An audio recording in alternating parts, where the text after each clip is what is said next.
These 5 signs aren't about catching her in direct lies. They're about recognizing the behavioral patterns that emerge when someone is actively managing your perception of their past. When you see these signs together, you're witnessing a coordinated effort to hide information she believes would fundamentally change your opinion of her and your willingness to commit. Before we dive in, hit subscribe, smash that like button, and hit the hype by dropping a comment if you've ever felt like she wasn't telling you the whole story. This might explain why. Sign 1. Vague or defensive about her past relationships. The first red flag is how she reacts when the topic of her past comes up. If she avoids details, changes the subject, or uses vague language like a few or it wasn't serious, she's likely managing your perception.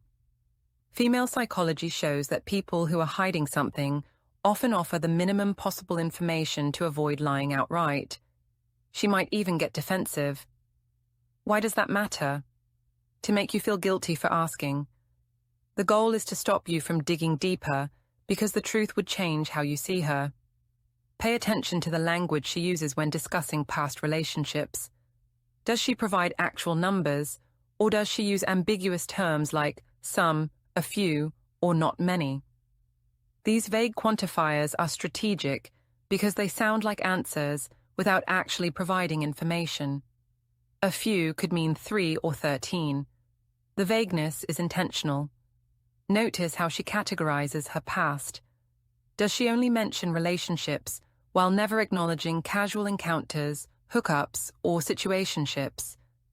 This selective framing allows her to technically answer your question about relationships while completely omitting the bulk of her sexual history that occurred outside defined relationships. She's answering a different question than the one you're actually asking. Watch for topic changes when past comes up. Does she acknowledge the question, but immediately pivot to asking about your past? Does she deflect to discussions about the future rather than the past? Does she redirect to why the past shouldn't matter rather than addressing what her past actually contains? These conversational maneuvers reveal discomfort with honest disclosure. Listen to how she describes past partners. Does she provide any details about who they were, how long relationships lasted, why they ended? Or does she keep everything generic and impersonal? Lack of specific details often indicates she's either hiding the number or hiding the nature of past encounters. Many weren't relationships long enough or meaningful enough to generate detailed memories. Pay attention to her emotional response to simple questions. Does she become irritated, defensive, or anxious when you ask straightforward questions about her romantic history? Emotional intensity in response to basic questions reveals she's protecting information. Someone comfortable with their past can discuss it calmly because they have nothing to hide or minimize. Notice whether she turns the tables and accuses you of being insecure, controlling, or judgmental when you ask about her past. This counterattack serves dual purpose. It makes you feel guilty for asking, which trains you not to ask again, and it shifts focus from her past to your alleged character flaws. It's defensive redirection that protects what she's hiding. Watch for inconsistencies in what she shares over time. Does she provide one number early in the relationship but different details later? Do stories change or contradict previous versions? Inconsistency is often a sign of deception because truth remains consistent while constructed narratives require memory and effort to maintain. The psychological reality is that people comfortable with their past can discuss it openly without vagueness or defensiveness. They might be private about details out of respect for former partners, but they don't become defensive about basic questions regarding numbers, timelines, or nature of past relationships. When someone guards their past this carefully, it's because the truth would be problematic if fully revealed. Sign 2. Overemphasis on being different now. A woman hiding a promiscuous past often tries to overcompensate by emphasizing how much she's changed. She'll say things like, "That was the old me," or "I'm not that person anymore." While people can grow, repeated emphasis on transformation is often a subtle attempt to distance herself from her real history. Psychologically, this is called identity reframing. She's trying to get you to focus on the present so you won't question the past. It's not just about growth, it's about erasing context. The frequency and intensity of change narratives reveal what she's trying to distance herself from. Everyone grows and matures over time, but most people don't constantly emphasize how different they are now, unless there's something significant they're trying to separate from their current identity. Listen to when she brings up how much she's changed. Does it come up unprompted, especially early in the relationship? This preemptive framing is strategic. She's establishing that past her and present her are completely different people before you even know what past her was like. She's trying to inoculate you against judging her past by insisting it's irrelevant to who she is now. Notice what specifically she claims to have changed about herself. Is it superficial things like interests and hobbies? Or is it fundamental values around relationships, intimacy, and commitment? If she's claiming core value transformation, ask yourself what caused such fundamental change. Genuine value shifts usually result from significant life events, not just aging or deciding she wants commitment now. Pay attention to whether she can articulate what prompted the change. Can she identify specific moments, experiences, or realizations that caused her transformation? Or is the change simply tied to reaching certain age or meeting you? If meeting you suddenly transformed her values, question whether those values are genuinely internalized or strategically adopted to secure the relationship. Watch whether her changed identity has any actual history. Has she been living these new values for years with evidence in her life patterns? Or did she adopt them recently, right around when she started pursuing serious relationship? Recent conversions are less credible than sustained behavioral patterns that demonstrate genuine value shift. Notice if she tries to prevent you from talking to people who knew her in the past. Does she avoid introducing you to old friends? Does she seem uncomfortable when people from her past appear? Is she vague about entire periods of her life? This isolation from her history suggests there are people who could contradict her claims about who she was and undermine her narrative about how much she's changed. Listen to whether she takes responsibility for her past or just distances from it. Real growth involves acknowledging past mistakes, understanding why you made them, and demonstrating concrete changes. Simply declaring, "That was the old me," without accountability, suggests she's not actually different. She's just rebranding herself for new audience. The psychological mechanism here is creating enough distance between past and present that you feel unable to judge present her based on past her. She wants you to accept that past behavior has no predictive value for future behavior, which contradicts everything we know about human psychology. Past patterns are the best predictor of future patterns, which is precisely why she's working so hard to make you disregard her past. Sign 3. Intense privacy around social media and photos. Pay close attention to how she handles her digital past. If she's deleted most old photos, avoids talking about certain years, or refuses to share older accounts, it's often because they contain evidence she doesn't want you to see. Female psychology shows that hiding digital traces is one of the most common behaviors of someone trying to curate a new identity. She might even claim she just doesn't use social media anymore. But what she's really doing is burying her history where you can't find it. The digital scrubbing of her past is one of the most concrete signs of deliberate concealment. Social media creates permanent records of how people presented themselves, where they went, who they knew, and what they valued. When someone systematically removes this evidence, they're erasing proof that would contradict their current self-presentation. Notice what's missing from her social media presence. Are there years of her life barely represented in photos or posts? Most people have continuous digital footprints from when they joined social media, but hers has suspicious gaps during specific periods, often late teens through mid-20s, when people are most socially active. These gaps usually indicate deleted content from periods she once hidden.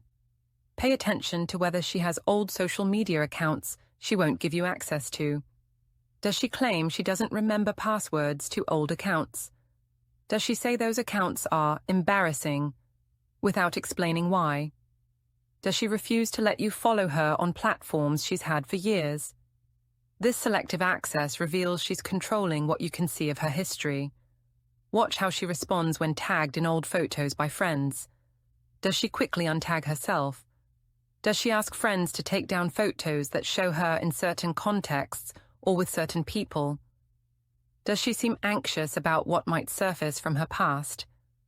This damage control reveals she's actively managing her digital image to hide specific aspects of her history. Notice whether her privacy settings are unusually restrictive. Has she hidden friend lists, old posts, and tagged photos from public view?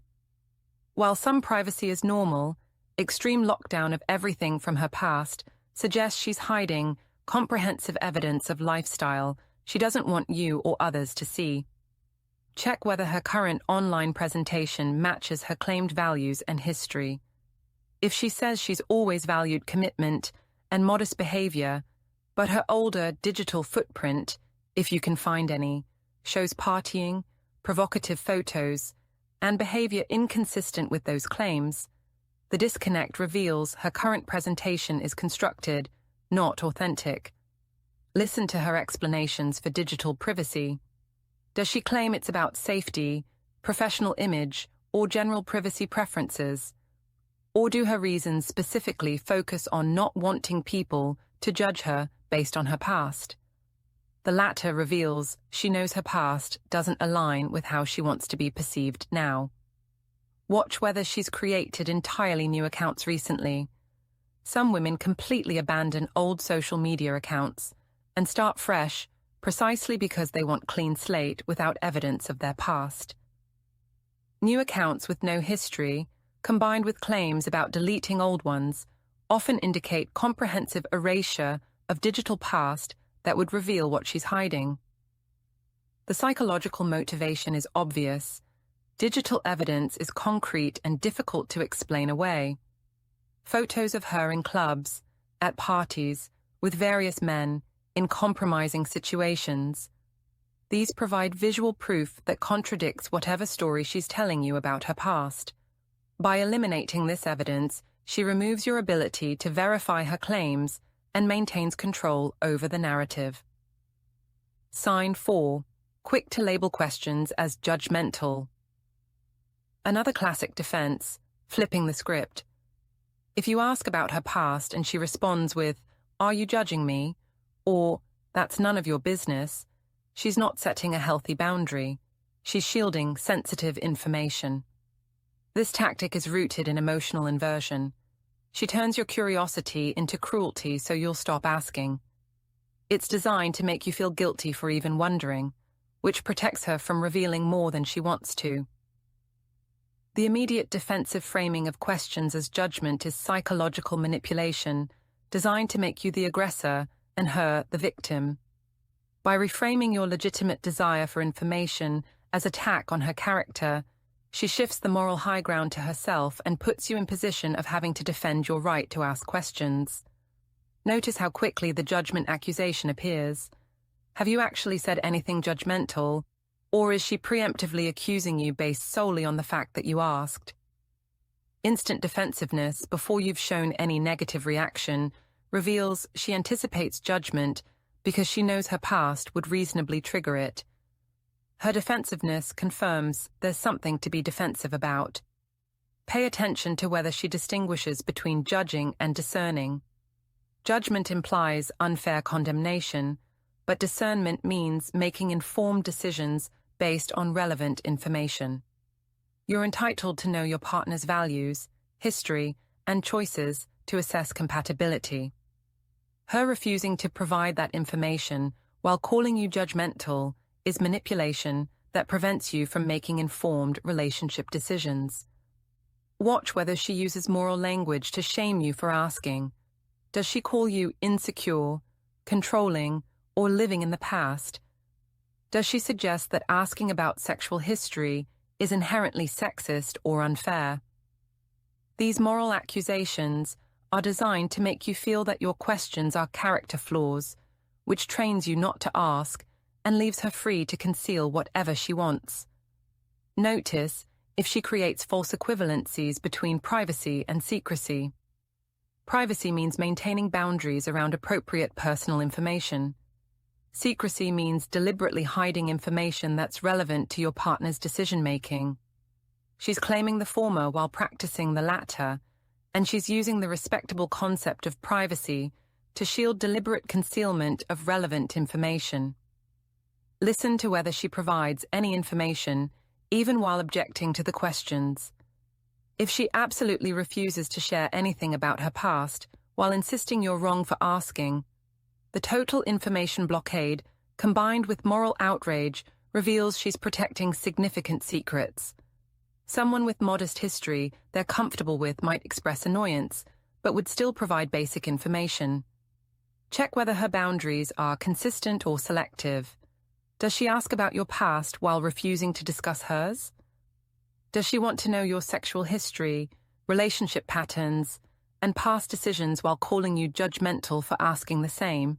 Asymmetrical information sharing reveals her boundaries aren't principled. They're strategically protective of information that disadvantages her. Watch whether she tries to make the conversation about your insecurity rather than her history. Does she suggest you need therapy for caring about past? Does she imply that confident men don't ask these questions? This is deflection and gaslighting designed to pathologize your normal desire for transparency in serious relationships. The psychological purpose is making you feel so uncomfortable asking questions that you stop asking before learning what she's hiding. If she can successfully shame you into silence through accusations of judgment, she maintains control over information that would affect your relationship decisions. Your discomfort protects her secrets, which is exactly the outcome she's engineering through these defensive tactics. Sign 5. Unusual confidence and experience in intimacy early.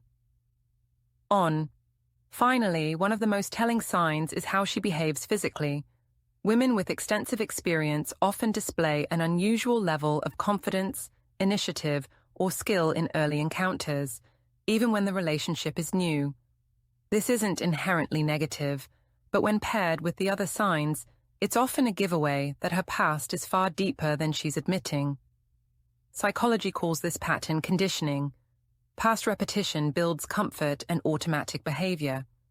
If she claims to have had only 1 or 2 partners, but acts like someone far more seasoned, something isn't adding up.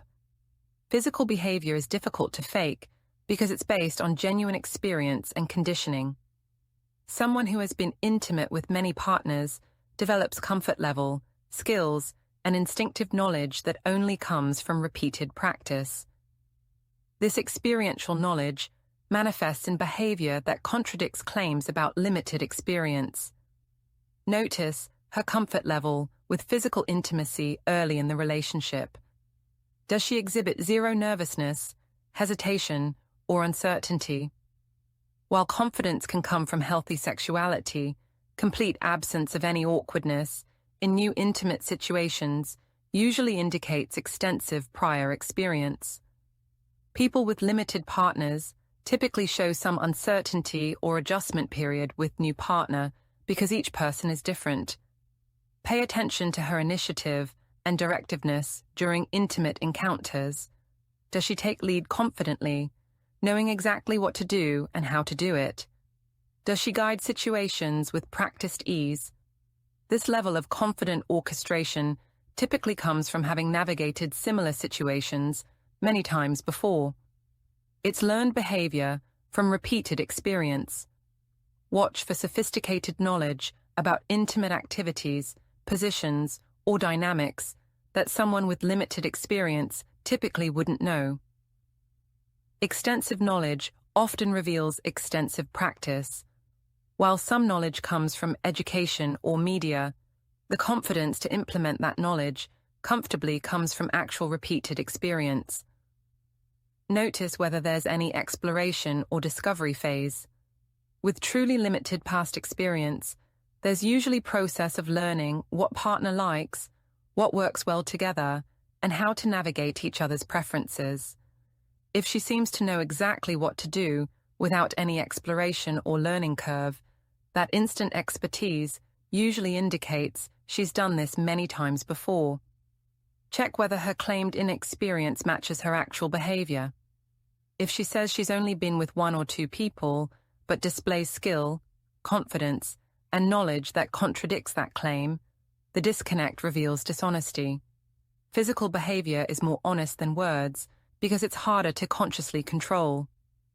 Listen to whether she lets inconsistencies slip in conversation about intimate topics. Does she reference experiences that don't fit within the limited partner count she claimed? Does she demonstrate knowledge that wouldn't come from 1 or 2 partners? Does she contradict her own stories about her level of experience? These slips reveal the truth undermining the narrative.